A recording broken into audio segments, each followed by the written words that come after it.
السلام علیکم viewers, welcome to our YouTube channel. Sabir Jatt اور ہمایوں گجر کی دشمنی گجرانوالہ کی مشہور دشمنی تھی، جس دشمنی میں کئی افراد جان سے چلے گئے۔ صابر جٹ کو جب بھی کہیں سے خبر ملتی کہ ہمایوں گجر ڈیرے پر یا کسی جگہ پر موجود ہے تو صابر جٹ وہاں پر دستی بمب اور راکٹ لانچروں سے حملہ کر دیتا۔ صابر جٹ پر مختلف تھانوں میں سنگین نوعیت کے 125 مقدمات درج ہوئے اور اس نے کئی پولیس مقابلے بھی کیے۔ لیکن صابر جٹ اور ہمایوں گجر کی دشمنی کیسے شروع ہوئی، اس رپورٹ کو اس وقت کے اخبارات میں بھی شائع کیا گیا۔ صابر جٹ اور ہمایوں گجر کی دشمنی کی مکمل کہانی آپ سے شیئر کروں گا۔ مزید سٹوریز کے لیے چینل کو سبسکرائب کر لیں۔ صابر جٹ صدیق کالونی گجرانوالہ کا رہائشی تھا اور یہ اکیلا بھائی تھا۔ اس کے والد کا ایک چھوٹا سا ہوٹل تھا۔ ہمایوں گجر، جس کا اصلی نام اللہ یار گجر تھا، وہ بھی اپنے والدین کا اکلوتا بیٹا تھا۔ صابر جٹ اور ہمایوں گجر محلے دار تھے اور بچپن میں دوست بھی تھے۔ ہمایوں گجر کا خاندان مالی لحاظ سے بہتر تھا اور ان کی زمین جائیداد وغیرہ بھی تھی۔ سن 1991 میں ان کی دشمنی کا آغاز ہوا، جس کی وجہ بلدیاتی الیکشن تھے۔ الیکشن کے دوران ہمایوں گجر اور صابر جٹ، جو کہ اس وقت نوجوان تھے، دونوں میں جھگڑا ہو گیا، جس جھگڑے کی موقع پر موجود لوگوں نے صلح کروا دی۔ جس کے کچھ دنوں بعد ان دونوں میں پھر سے جھگڑا ہو گیا اور اس جھگڑے کے بعد ہمایوں گجر نے صابر جٹ کے والد، جن کا ایک چھوٹا سا ہوٹل تھا، جھگڑے کی وجہ سے ہمایوں گجر نے ان کو قتل کر دیا اور کبھی نہ ختم ہونے والی دشمنی کا آغاز ہو گیا۔ ہمایوں گجر پر صابر جٹ کے والد کو قتل کرنے کی FIR درج ہوئی، مگر مالی لحاظ سے بہتر ہونے کی وجہ سے جلد ہی ہمایوں گجر جیل سے باہر آ گیا۔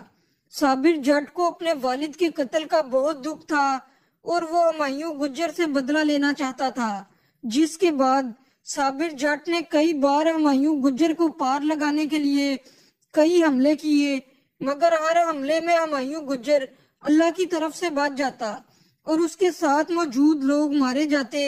اس دشمنی کے چلتے صابر جٹ کچھ عرصہ جیل میں بھی رہا، جہاں اس کی ملاقات منشا ڈھک سے ہوئی، جو جیل سے باہر آ کر صابر جٹ گینگ میں شامل ہو گیا۔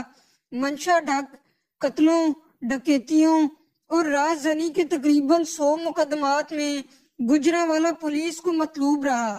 صابر جٹ گینگ میں شامل ہونے کے بعد گجرانوالہ ڈویژن میں جگہ ٹیکس لینا اور گینگ کو مضبوط بنانے میں منشا ڈک کا کردار سب سے زیادہ تھا۔ منشا ڈک کے گینگ میں شامل ہونے اور گینگ کو مضبوط کرنے کے بعد صابر جٹ نے اپنے مخالف ہمایوں گجر کے والد مراج الدین سمیت 22 افراد کو ہلاک کر دیا، مگر ہمایوں گجر خوش قسمتی سے بچا رہا۔ صابر جٹ کو جب بھی کہیں سے خبر ملتی کہ ہمایوں گجر اپنے ڈیرے پر یا کسی جگہ پر موجود ہے تو صابر جٹ وہاں دستی بم اور راکٹ لانچروں سے حملہ کر دیتا۔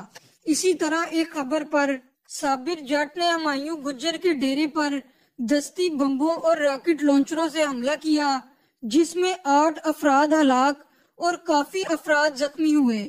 صابر جٹ گینگ پہلے ہینڈ گرنیڈوں سے علاقے کے ٹرانسفارمر اڑا دیتا تاکہ اندھیرا ہو جائے اور پھر اپنے گینگ کے ہمراہ علاقے کو گھیر لیتے، جہاں شدید فائرنگ ہوتی اور ہر قسم کے اسلحے کا بے دریغ استعمال ہوتا۔